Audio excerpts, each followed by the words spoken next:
लगता है खिमजी बाई की मृत्यु की खबर सुनकर तुम्हारी भूख भी मर गई।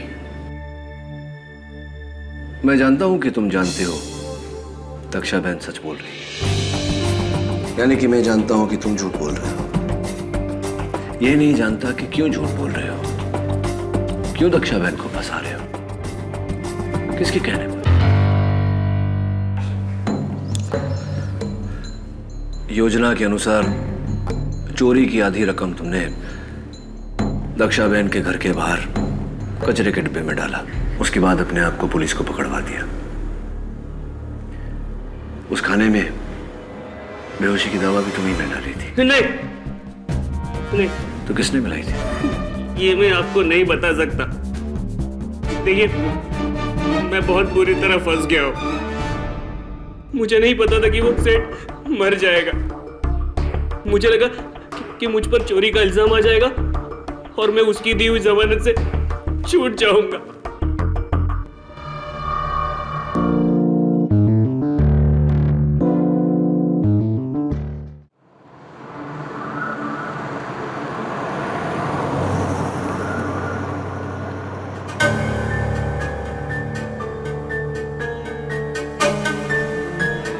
ना हिम्मत भाई, मैं उधार की तारीख नहीं बढ़ा सकता।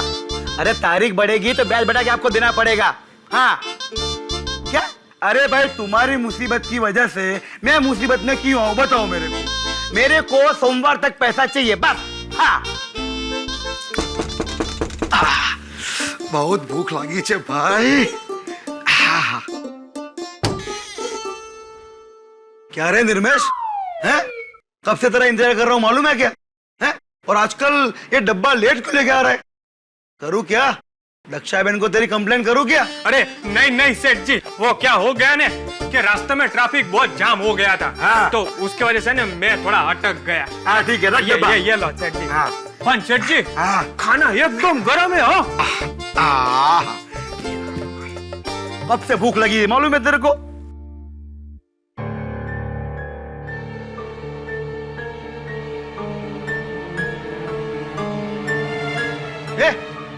क्या देख रहा है उधर? हैं? सेठ जी, वो क्या है ने कि दक्षा बहन ने है ने पिछले महीने के टिफिन के पैसे मंगाए। अरे तेरे को और दक्षा बहन को मेरे पे भरोसा नहीं है क्या? हैं? क्या मैं आज ही मरने वाला हूँ? हैं? रुक, देता हूँ। रुक, किधर खड़ा रहे।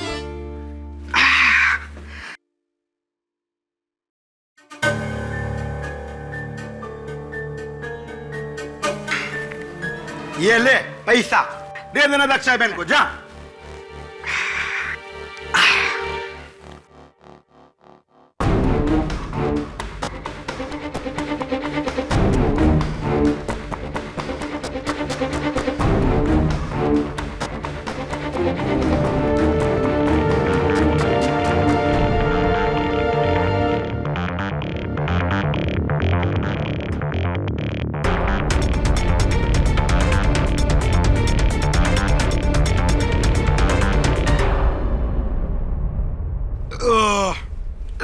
भगवान राम।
हेलो, गट्टू बोलू।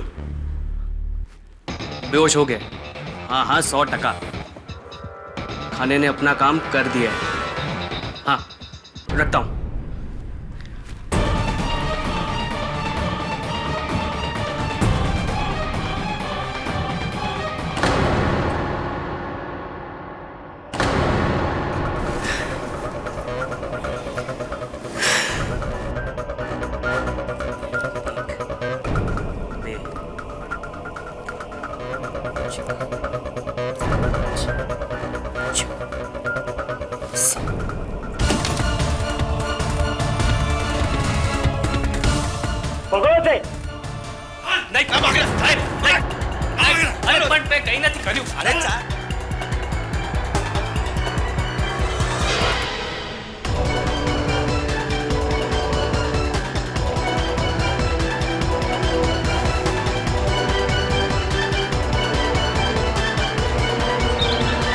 और ये देखिए मेरे लॉ स्कूल की फोटोज।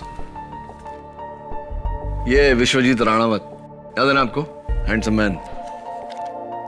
ये मेरे गुरु श्री विद्याधर जी गोखले। नहीं क्या हो गया तुझे? Good morning sir. सर मुझे आपसे एक जरूरी काम है। सर आपको मेरे लिए केस लड़ना होगा। कैसा केस? दक्षा बहन का केस सर। सर जब मैं अहमदाबाद में 3 साल तक कॉलेज में था तो हर रोज उन्हीं के वहां से टिफिन आता था। सर कमाल का खाना बनाती है सर, उनके हाथों में जादू है सर। ट्रस्ट मी, आज तो मैं उनके खाने का टेस्ट भुला नहीं पाया sir. I am telling you, बहुत अच्छी लेडी है वो। Varun slow down slow down. खाने की छोड़ यार, दक्षा बहन के बारे में बता। सर दक्षा बहन को पुलिस ने गिरफ्तार कर लिया है चोरी के केस में sir. But I am very sure उन्होंने चोरी नहीं की, किसी ने उन्हें फंसाया है sir. I am telling you ना, वो बहुत अच्छी लेडी। यार देख वरुण, मैं तो मर्डर केस से लड़ता हूँ, चोरी का केस है, चोपड़ा साहब लड़ लेंगे ना? चोपड़ा साहब नहीं सर। सर ये केस आप ही को लड़ना होगा सर। दक्षा बहन ने मुझे स्पेशली फोन किया आपकी हेल्प के लिए सर। ये केस आपको लड़ना होगा मेरे लिए। अगर तू कह रहा है बेगुनाह है तो लड़ना ही पड़ेगा सर। लेकिन एक प्रॉब्लम है, इसके लिए हमें अहमदाबाद जाना होगा। टिकट करवा ले। Thank you sir. 10 मिनट है बस, समझ गए हो? इससे ज्यादा नहीं।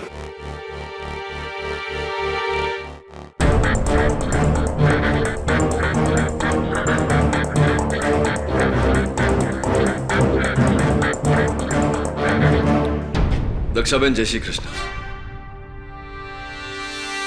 मैं केडी पाठक। खेड़ी बहन, जय श्री कृष्ण। आपको कौन नहीं जानता, पूरे गुजरात में आपके नाम का डंका है। कभी सोचा नहीं था कि आपको इस तरह से सलाखों के पीछे मिलूंगी। आप चिंता मत करिए, यहां ज्यादा समय तक नहीं रहना पड़ेगा। बताइए उस दिन क्या हुआ था? योर ऑनर, हमारे अहमदाबाद में ही नहीं लेकिन पूरी दुनिया में यह कहावत है कि किसी भी इंसान के दिल का रास्ता उसके पेट से होकर गुजरता है। पर हमारी दक्षा बहन की यह कहावत है कि किसी भी इंसान की तिजोरी का रास्ता उसके पेट से होकर गुजरता है। 14 सितंबर दोपहर 1:30 बजे दक्षा बहन ने अपने क्लाइंट साहूकार खिमजी वोरा के यहाँ अपने टिफिन का डिब्बा भेजा। ये टिफिन का डिब्बा जिसमें तरह तरह के स्वादिष्ट पकवान थे, इतने टेस्टी, इतने अच्छे कि इंसान पकवान के साथ साथ अपनी उंगलियां भी चाट जाए और फिर बेहोश हो जाए, क्योंकि इसी दक्षा बहन ने उसमें बेहोशी की दवाई मिलाई हुई थी।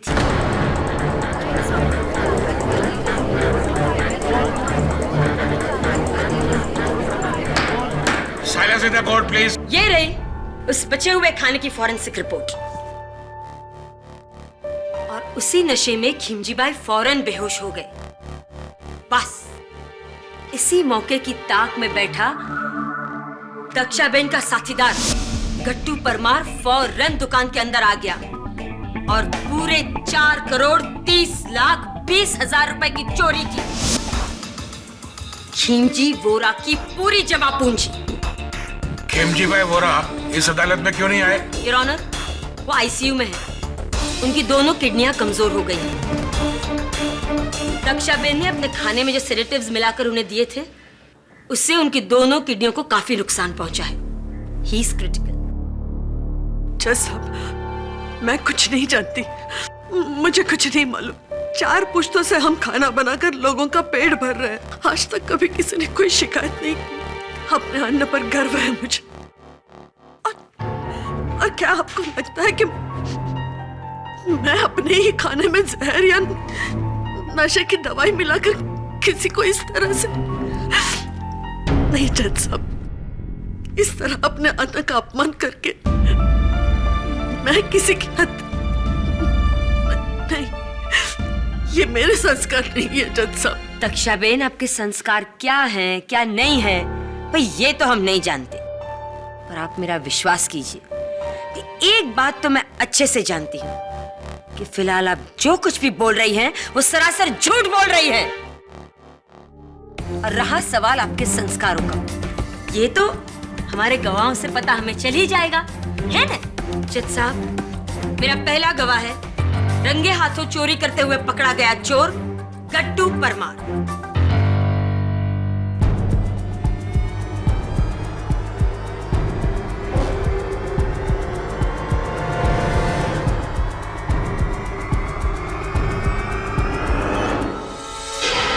जी, मैंने पुलिस को बोल दिया है, चोरी मैंने ही की थी।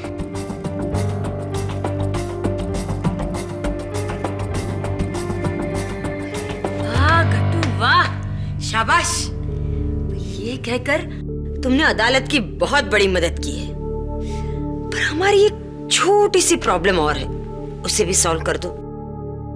खीमजी बाई के घर से कुल 4,30,20,000 रुपए चोरी हुए थे, पर तुम्हारे घर से तो उसकी आधी रकम ही बरामद हुई है ना?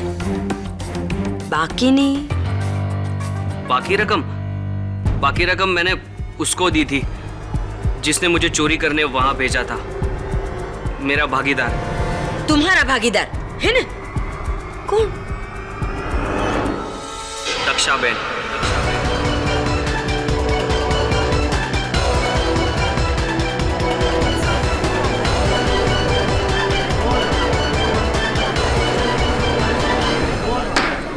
Silence in the court please. उन्होंने मुझे वहां बुलाया और बोला कि खिमजी भाई के ऑफिस में करोड़ों रुपए हैं।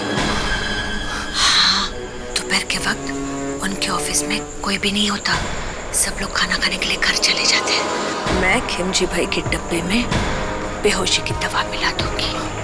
हाँ, उन्हें खाना खिला देना, फिर चोरी करके सारा रुपया ले आना। वहां से जो भी पैसे मिलेंगे उसमें से आधे तेरे, आधे मेरे। ठीक है दक्षाबेन। झूठ, जैसा भी आदमी झूठ बोल रहा है, झूठ है ये। मैं इसे नहीं जानती, मैंने इसे पहले कभी नहीं देखा और ना ही इसने मुझे देखा है। ये मुझे फंसा रहा है जज साहब, ये मुझे फंसा रहा है, ये झूठ बोल रहा है। मैं अपने माँ की कसम खा के कह रही हूँ, ये झूठ बोल रहा है। इसने मुझे कभी कोई पैसे नहीं दिए, कभी नहीं। दक्षाबेन, ये अंबे माता का ही प्रकोप है, क्योंकि आपने उनकी झूठी कसम खाई और इस बात के मेरे पास गवाह हैं। एक नहीं, पर 3। हाँ, मैंने इस आदमी को 2 हफ्ते पहले दक्षाबेन के घर से निकलते देखा था। हाँ, मैंने भी इसे देखा था, पर मुझे देखकर ये मुंह छुपाकर भाग गया था। हाँ साहब, मैंने भी इस आदमी को दक्षाबेन के घर से निकलते देखा था। सुना दक्षाबेन, खड़ पड़ी नहीं? ले, अब भी आप कहेंगे कि आप गट्टू को नहीं जानती? नहीं? चल, कोई बात नहीं, मैं मदद करती हूँ। पहचाना इस बैग को? योर ऑनर, ये वही बैग है जिसमें से पुलिस को 2,15,10,000 रुपए बरामद हुए थे, और ये बैग दक्षाबेन के घर के बाहर कूड़ेदान में मिली थी। और इन्होंने ही गट्टू को ये बैग वहां रखने के लिए कहा था। नहीं जज साहब, मैं कुछ नहीं जानती, मुझे नहीं मालूम ये पैसे वहां कैसे आए। ये मैंने कुछ नहीं कहा था। ये झूठ बोल रहे हैं सब झूठ बोल रहे हैं जज साहब। तो फिर तुम्हारे खाने में तुम्हारे अलावा बेहोशी की दवा और कौन डाल सकता है? मिसेस कक्कर, बस इसी प्रश्न की प्रतीक्षा कर रहा था कि खिमजी बाई के टिफिन में दक्षाबेन के खाने में दक्षाबेन के अलावा और कौन बेहोशी की दवा मिला सकता है। योर ऑनर, दक्षाबेन अपने 4 पुश्तों की कमाई हुई प्रतिष्ठा और इज्जत चंद रुपयों के लिए दांव पर लगा दे, यह संभव नहीं है। बड़ी साफ बात है कि खिमजी बाई के टिफिन में बेहोशी की दवा दक्षाबेन ने नहीं, किसी और ने डाली थी। किसी और ने? I don't feel bad, लेकिन आप मुंबई वाले किसी भी नतीजे पर फौरन पहुंच जाते हैं।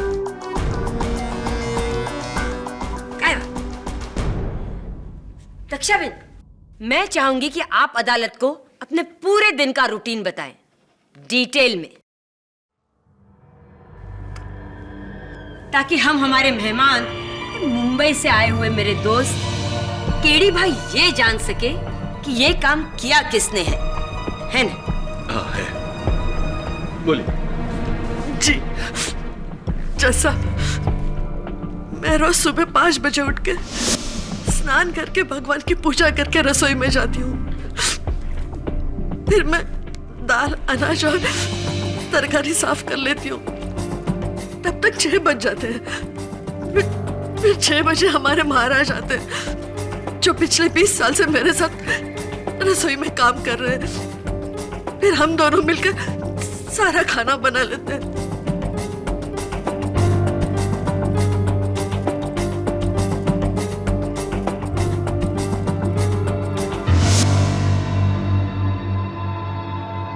राइट, यानी आप दोनों ही होते हैं, कोई तीसरा नहीं होता? नहीं केडी भाई, हमारे महाराज तो इतने गुणी है कि वो अकेले हाथ सबका खाना बना सकते हैं।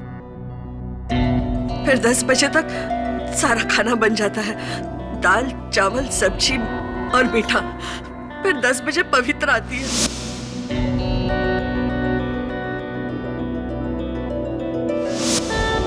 पवित्रा बहन?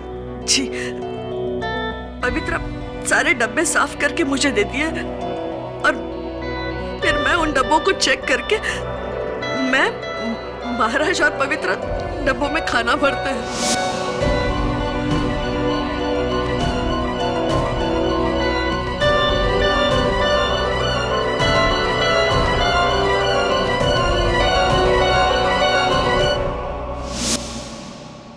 दक्षाबेन, डब्बे में खाना पैक करने से पहले क्या आप चखती हैं?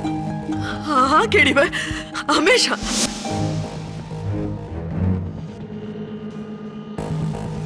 ग्यारह साल की उम्र से खाना बना रही हूँ साहब।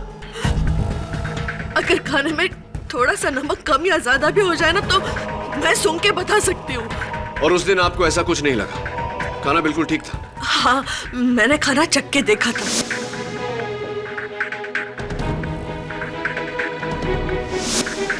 चलिए, खाना तैयार हो गया, डिब्बों में भर गया।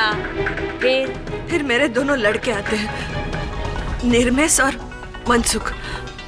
मेरा मतलब जो मेरे लिए रसोई में काम करते हैं।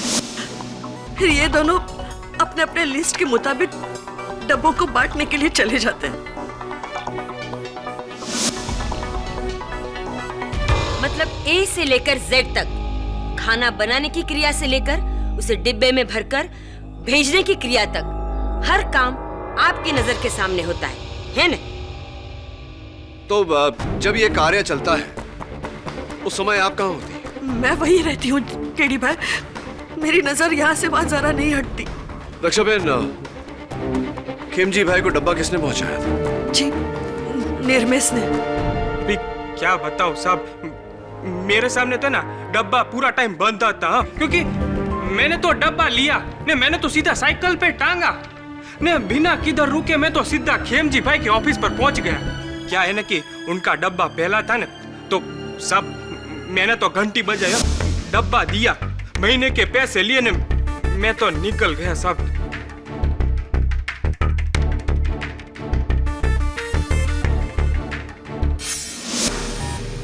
तो उस समय खेमजी भाई के साथ उनके दफ्तर में कोई था? नहीं साहब, वो तो अकेले थे, पर और तो और साहब उन्होंने है ने मेरे सामने डब्बा खोला और खाना शुरू कर दिया। है? किसी और को उसमें कुछ भी मिलाने की गुंजाइश थी ही नहीं, है? Brilliant observation Mrs Thakkar, thank you very much.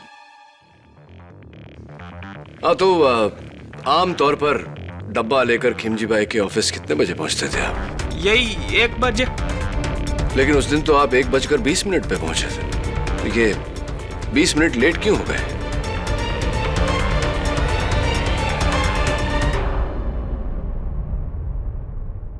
नहीं साहब, ऐसा आपको किसने बोला है? जज साहब, मेरा नाम किशन भाई धारीवाल है और मैं भी खेमजी भाई की तरह एक साहूकार हूँ और मेरा दफ्तर और इनका दफ्तर आजू बाजू है। और ये लड़का उनको टिफिन देने के बाद मेरे को टिफिन देता था, लेकिन उस दिन ये 20 मिनट देरी से आया। चलिए निर्मेश, अब बता दीजिए कि 20 मिनट देरी क्यों हो गई आपको? अभी साहब क्या बताऊं मैं आपको? सच बताओ साहब, क्या है ना कि उस दिन मैं ऑलरेडी 20 मिनट लेट चल रहा था। आधे रास्ते में पहुंचाने मेरे को पता चला कि एक डब्बा कम थी है, तो साहब मैंने क्या किया ना, मैंने साइकिल वापस घुमाई, डब्बा ढूंढने गया, लेकिन साहब मेरे को डब्बा मिला नहीं।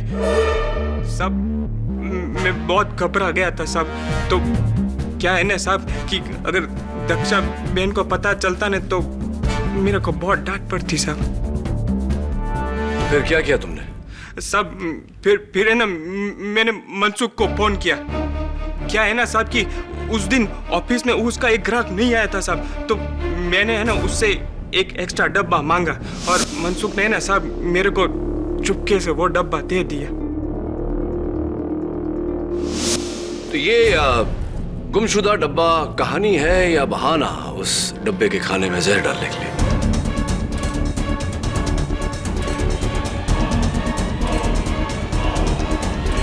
नहीं साहब, मैंने ऐसा कुछ भी नहीं किया। एक और बात निर्मेश, गट्टू का कहना है कि जब वो ऑफिस में चोरी करने घुसा तो ऑफिस का दरवाजा खुला था। कहीं ऐसा तो नहीं कि तुमने जानबूझकर उस दरवाजे को खींचकर बंद नहीं किया क्योंकि तुम चाहते थे कि वो दरवाजा गट्टू के लिए खुला रहे? कहीं तुम गट्टू के पार्टनर तो नहीं? नहीं साहब, वो क्या है ना कि दरवाजा भूल से मेरे से खुला रह गया होगा। दक्षा बहन, केडी भाई, निर्मेश ऐसा नहीं कर सकता। वो सालों से मेरे साथ है, वो तो मेरे बेटे जैसा है। वो बहुत भोला है केडी भाई, वो ऐसा नहीं कर सकता। और तो और साहब, अगर आपको है ना डब्बे के बारे में यकीन ना आता हो ना तो आप मनसुख से खातिरी कर लीजिए। हाँ जी, उस दिन निर्मेश को एक्स्ट्रा डब्बा मैंने ही दिया था। तो मनसुख भाई, कहीं ऐसा तो नहीं कि जो डब्बा आपने निर्मेश को दिया वही डब्बा निर्मेश ने खिमजी भाई को दिया? कहीं ऐसा तो नहीं कि आपने ही बेहोशी की दवा उस डब्बे में मिलाई और आपने ही कट्टू को वहां चोरी करने भेजा? आप ही कट्टू के पार्टनर थे, हो सकता है? हाँ। नहीं, दक्षा बहन। नहीं केडी भाई, मनसुख मेरे भावज का बेटा है। वो भला ऐसा क्यों करेगा? वो ऐसा नहीं कर सकता। केडी भाई, आपकी मुवक्किल खुद आपके सस्पेक्ट को निर्दोष का सर्टिफिकेट दे रही है। अब आप क्या करेंगे? प्रोसिक्यूटर साहिबा, मैं सोच रहा हूं कि गट्टू चोर को कटघरे में बुलाओ। क्या ख्याल है आपका? तो गट्टू जी, दोपहर के 1:30 बजे आपने चोरी की और उसी दिन शाम के 5 बजे पुलिस ने तुम्हें धर लिया। इतनी जल्दी पुलिस तुम तक पहुंच कैसे गई? 1 मिनट केडी भाई, अगर आप ये कहना चाहते हैं कि तेजी और चपलता सिर्फ आपकी मुंबई की पुलिस में है ना, हमारे अहमदाबाद की पुलिस भी कुछ कम नहीं। खिमजी भाई के ऑफिस में गट्टू से ये संजीवनी हर्बल दवाखाने में बनी ये जड़ी बूटी का पैकेट गिर गया था। बस सिर्फ इस एक सबूत के सहारे हमारी पुलिस ने गट्टू को ढूंढ निकाला। क्या बात है मिसेस ठक्कर, क्या बात है? संजीवनी हर्बल दवाखाना, ये तो बालों को झड़ने से रोकने की दवा है। तुम्हारे बाल तो अच्छे खासे हैं, तुम्हें इसकी जरूरत कैसे पड़ गई? नहीं, मेरे लिए नहीं, मेरे बापूजी के लिए। ऐसी आपके बापूजी के लिए, उस बापूजी के लिए जिसकी तस्वीर आप अपने बटुए में रखते हैं। आप ही का बटुआ है।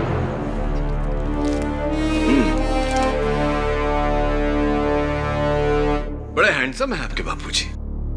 तो मैं समझा नहीं, आपके सर पर इतने घने बाल हैं, आपके बापूजी के सर पर एक भी बाल नहीं, तो ये दवा किसके लिए थी? वो कहीं पुलिस के लिए तो नहीं थी? ताकि पुलिस उस दवा के पैकेट के जरिए दवाखाने तक पहुंचे और दवाखाने के जरिए आप ये कहना चाहते कि इसने जानबूझकर ये पूरी गिराई? जी जी। केडी भाई, ऐसा आपके मुंबई में होता होगा, हमारे अहमदाबाद में नहीं, है ना?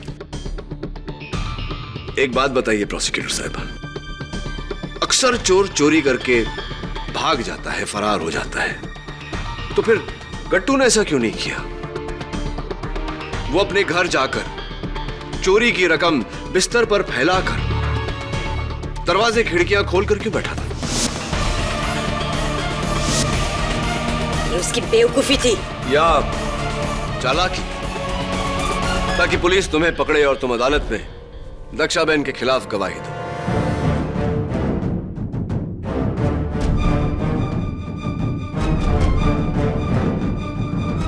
योर ऑनर, एक बुरी खबर है। मिलॉर्ड, दक्षाबेन ने जो बेहोशी की दवा खिमजी भाई को दी थी, उससे उनकी किडनी फेल हो गई और अभी 1 घंटा पहले उनकी मौत हो गई।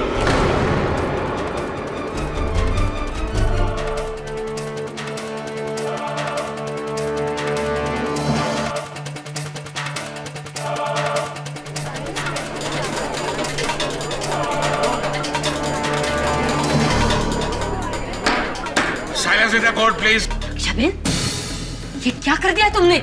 कुछ पैसों के लिए आपने एक आदमी की हत्या कर दी। तो आप पर सिर्फ चोरी का इल्जाम था। आप एक खूनी है आप। जज साहब, खिमजी वोरा की हत्या के आरोप में दक्षाबेन को कड़ी से कड़ी सजा दी जाए। नहीं जज साहब, मैंने कुछ नहीं किया, मैंने कुछ नहीं किया केडी भाई।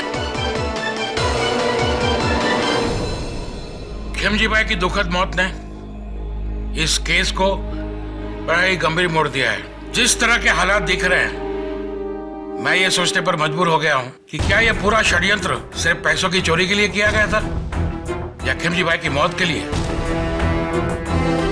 यह केस एक मर्डर केस बन चुका है।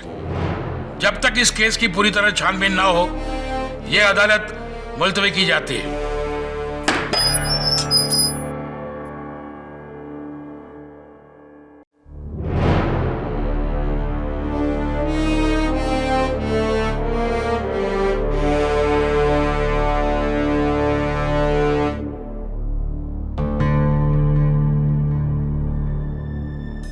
लगता है खिमजी भाई की मृत्यु की खबर सुनकर तुम्हारी भूख भी मर गई।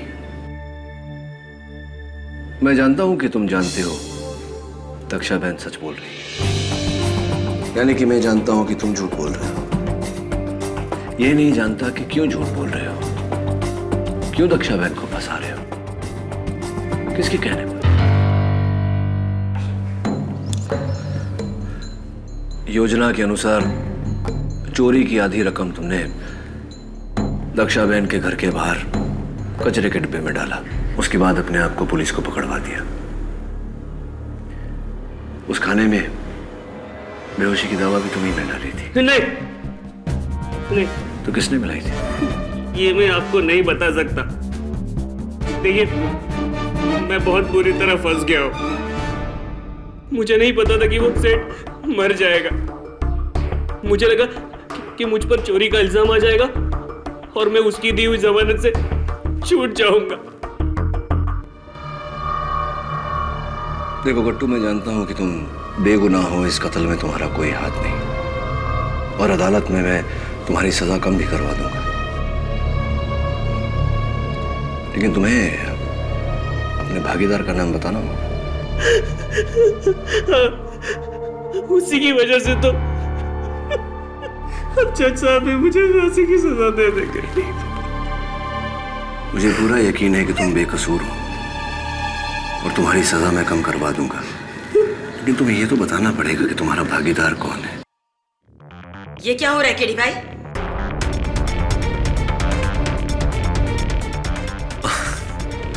विशेष कुछ नहीं, बस गवाह से थोड़ी जानकारी हासिल करने का प्रयत्न कर रहा था। अंधेरी कोठरी में उसे धमका कर बात कर। અને તું પાગલ થઈ ગયો છે? હા? આ ડિફેન્સ लॉयर છે, दक्षाबेन को निर्दोष साबित करके तुझे फांसी के फंदे पे चढ़ा देगा। फांसी हो जाएगी तुझे। समझाइज तने? समझाइज? मुझे जो कुछ भी कहना है मुझे कह, और वो भी अदालत में। केडी भाई, आप, ये हमारा अहमदाबाद है, आपका मुंबई नहीं, जो आपके लिए सारे दरवाजे आसानी से खुल जाएंगे। यहाँ सब कुछ हमारे तरीके से होगा, समझिएगा? है ना? समझ गया। वैसे इसका जवाब मैं आपको दूंगा अदालत में।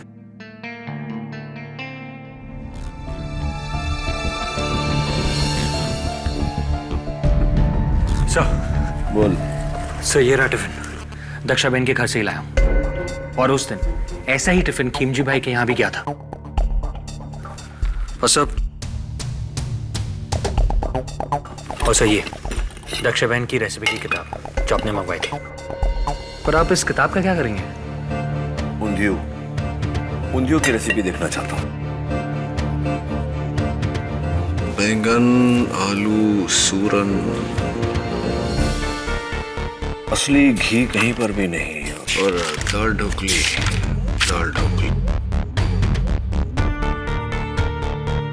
इसमें भी असली घी नहीं पड़ता।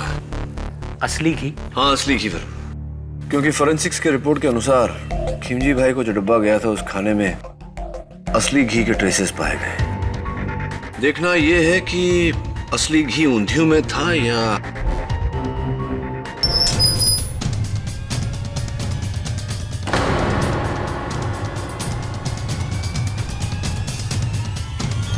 मिलॉर्ड, गट्टू ने अपनी शर्ट से छत पर लगे हुक पर लटक कर खुद को फांसी दे दी।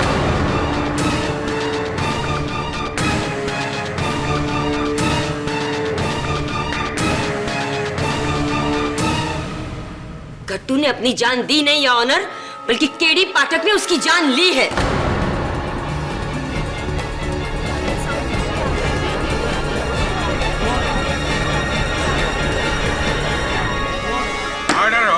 आई object your honour. Your honour, कल रात लॉकअप में केडी पाठक ये आखिरी इंसान थे जो गट्टू से मिले थे। इन्होंने उसे धमकी दी थी कि अगर वो अदालत में दिया गया दक्षाबेन के खिलाफ उसका बयान वापस नहीं लेगा तो वो दक्षाबेन को निर्दोष साबित करके गट्टू को फांसी के फंदे पर चढ़ा देंगे। बस इसी डर से गट्टू ने आत्महत्या की। गट्टू को फांसी की धमकी आपने दी थी, मैं तो उसे समझाने गया था। केडी भाई, अब मुंबई वाले हम अहमदाबाद वालों को नादान समझते हैं। खूब जानती हूँ मैं डिफेंस के ये हथकंडे। मिस ठक्कर, आपके पास कोई सबूत है कि केडी पाठक ने गट्टू को फांसी की धमकी दी थी? योर ऑनर, सबूत की कोई जरूरत ही नहीं है, जबकि डिफेंस लॉयर देर रात तो फिर मैं आपको हिदायत देता हूँ कि केडी पे इल्जाम लगाना बंद कीजिए और केस को आगे बढ़ाइए। जी your honour. Mister Pathak, please carry on. Thank you your honour.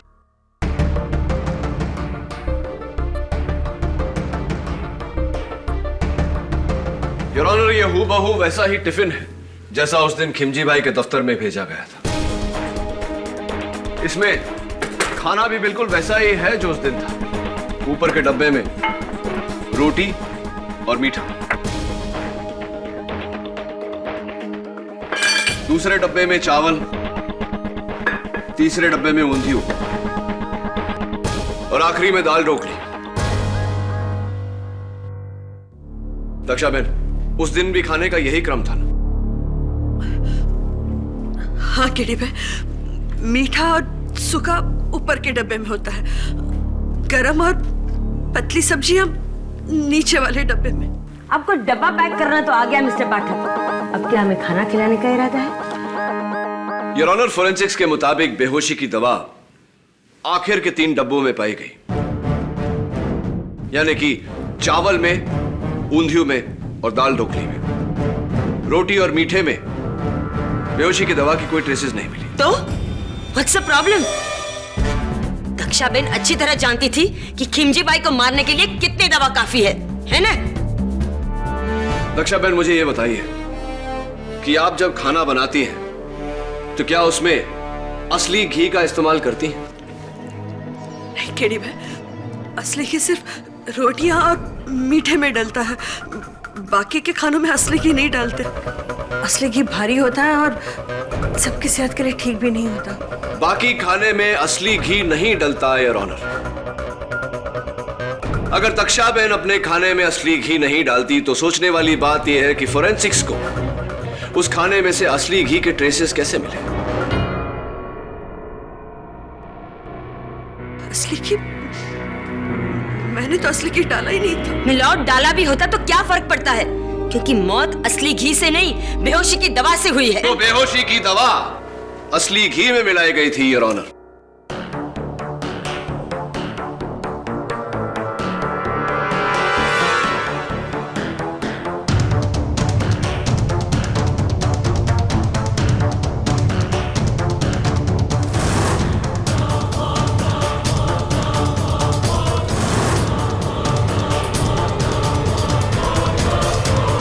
फिर योर ऑनर, इस घी को खिमजी बाई के टिफिन के ढक्कनों पर इस तरह लगाया गया।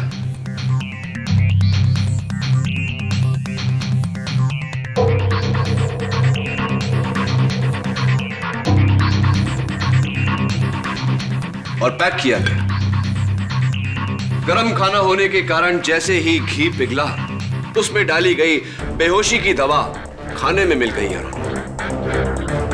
जाहिर सी बात है योर ऑनर कि मेरा शक उन लोगों पर जाएगा जिन्होंने डब्बा भरने में और बांधने में दक्षाबेन की मदद की। सबसे पहले मैं पवित्रा बेन को कटघरे में बुलाना चाहूंगा।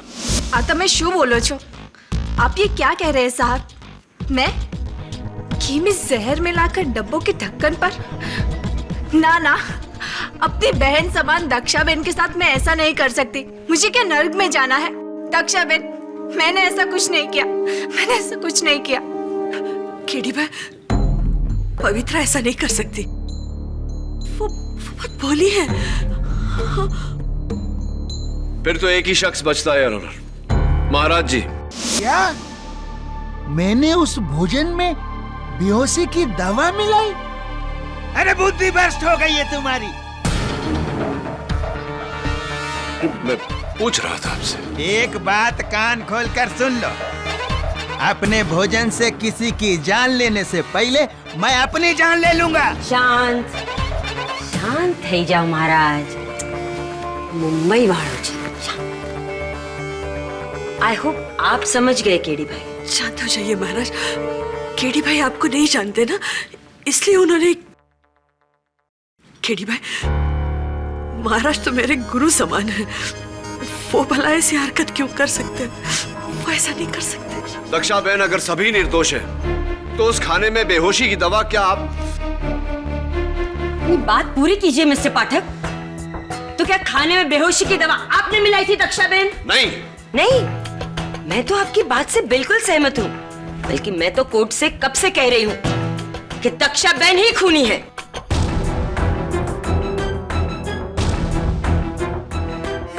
मिस्टर पाठक, आपने जो डब्बे के ढक्कनों पर लगे घी की दलील दी है, उससे काफी हद तक मैं सहमत हूं। इस डब्बे को फोरेंसिक भेजा जाए और ढक्कनों की पूरी तरह जांच की जाए। लेकिन केडी, गट्टू की मौत के बाद तुम्हारे लिए मुश्किल हो गया है यह साबित करना कि दक्षाबेन के अलावा कोई दूसरा उसका भागीदार था।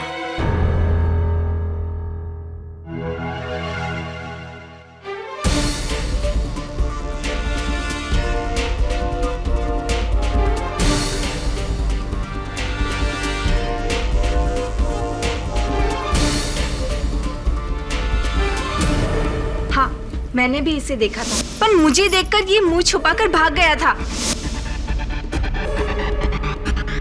योर ऑनर, मैं एक बार पवित्रा बेन को फिर से कटघरे में बुलाने की इजाजत चाहता हूँ। इजाजत है। क्या बात है पवित्रा बहन, आपको देखकर लग रहा है कि आज आपकी तबीयत कुछ नासाज है और आपकी आंखें जता रही हैं कि आप रात भर रोई हैं। सब ठीक है ना? जी, मैं क्यों रोने लगी? वो तो मुझे थोड़ा बुखार है। वो ऐसी बुखार है? ऐसा कैसा बुखार? एक सुहागन जिसका रोजमर्रा का श्रृंगार है, मंगलसूत्र पहनना, सिंदूर लगाना, वो भूल गई हैं आप? ऐसा कैसा बुखार? जी, वो तो मैं जल्दी जल्दी में थी ना, इसलिए सिंदूर और मंगलसूत्र दोनों भूल गई। वैसे आपके पति तो ठीक है ना? हाँ हाँ, बिल्कुल। क्या नाम है उनका? नरेश कुमार। नरेश कुमार। क्या करते हैं वो? क्या व्यवसाय है उनका? जी, वो दूध की दुकान में काम करते हैं, डेयरी। डेयरी? कहाँ पर? राजकोट में। राजकोट में? तो उनकी डेयरी का नंबर तो होगा ना आपके पास? जी बिल्कुल। जरा बताइए। 0261 2854 2854 524। नंबर तो मैंने लगाया है, मुझे पूरा यकीन है और ऑनर की ये नंबर नहीं लगेगा। जी, शायद वो नंबर खराब होगा। नंबर खराब नहीं, एसटीडी कोड गलत है। 0261 सूरत का कोड है, राजकोट का कोड 0281 है।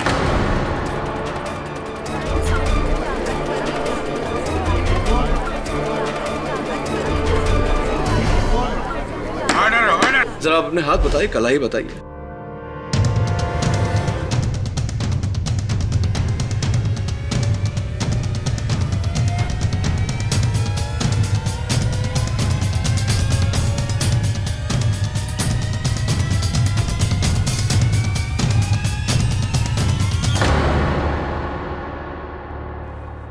आपके हाथों में कांच की चूड़ियां पहनती थी आप, वो भी तोड़ दिया आपने और टूटे हुए कांच की चूड़ियों के निशान हैं आपके हाथों पर। माफी चाहता हूं, प्रश्न थोड़ा कड़वा है लेकिन पूछना पड़ेगा। आपके पति का निधन हो गया क्या?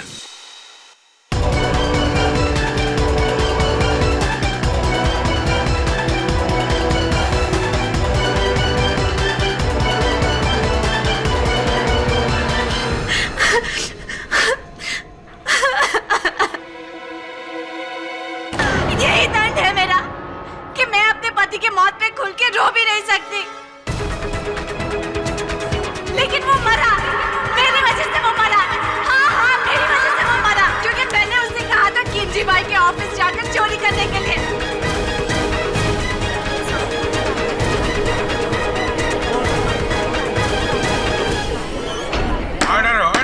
कट्टू ही मेरा पति था। कट्टू? हाँ, इसीलिए सारे गवाह कह रहे थे कि उन्होंने गट्टू को दक्षा बहन के घर के बाहर देखा क्योंकि वो आपसे मिलने आता था। पवित्रा बहन, अदालत को यह भी बता दीजिए कि खिमजी बाई के टिफिन के ढक्कनों पर बेहोशी की दवा वाला घी आप ही ने लगाया था। दरअसल मुझे पता था कि किमजी भाई का डब्बा कौन सा है,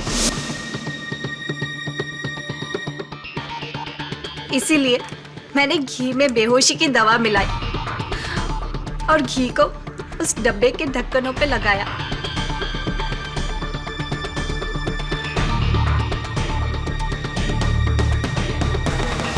और फिर मैंने अपने गट्टू को कहा कि वहां जाकर चोरी करे।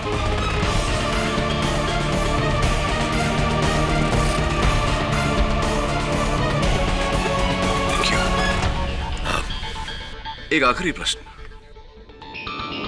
4 करोड़ 30 लाख 20 हजार बहुत बड़ी रकम होती है। ये रकम लेकर आप लोग फरार हो सकते थे, लेकिन ऐसा क्यों नहीं किया आपने? गट्टू को क्यों पकड़वाया और उसके जरिए दक्षा बहन को क्यों फंसाया? क्योंकि हम दोनों को ऐसा बोला था करने के लिए। प्लान हमारा नहीं था। उसने हमें बोला कि किमजी भाई को बेहोश करो और चोरी करो। इसके बदले में वो मेरे गट्टू की जमानत देकर हम दोनों को अलग से 25 लाख देगा, जामनगर में जमीन, और गट्टू को एक अलग से एसटीडी की दुकान खोल के देगा। बस हमने इसी लालच में आकर ये सब किया। पवित्रा बहन, अदालत को बताइए कि ये लालच आपको किसने दी थी?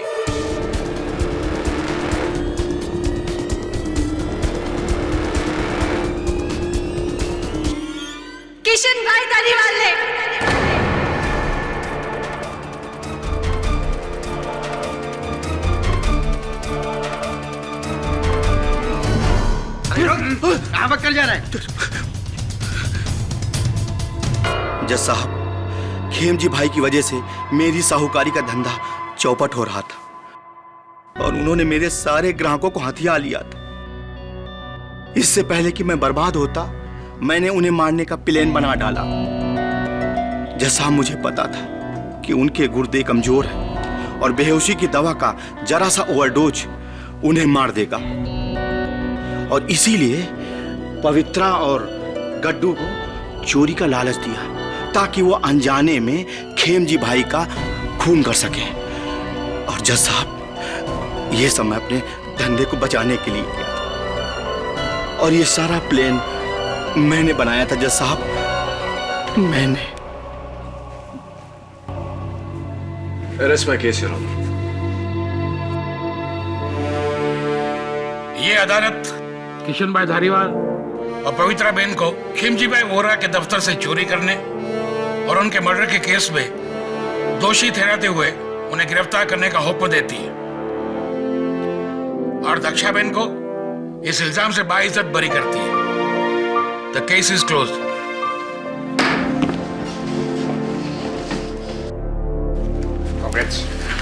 दक्षा बहन, मैंने कहा था ना आपसे, आपको कुछ नहीं होगा।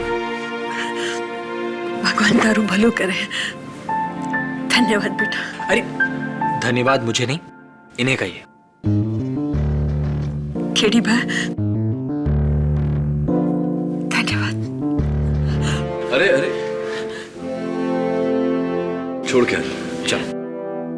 जय श्री कृष्ण। जय श्री कृष्ण। अरे आप मिसेस टक्कर, इस केस के शुरुआत से आप कह रही हैं कि मेरा मुंबई और आपका अहमदाबाद। वैसे अहमदाबाद जितना आपका है उतना मेरा, और जितना मेरा मुंबई है उतना आपका।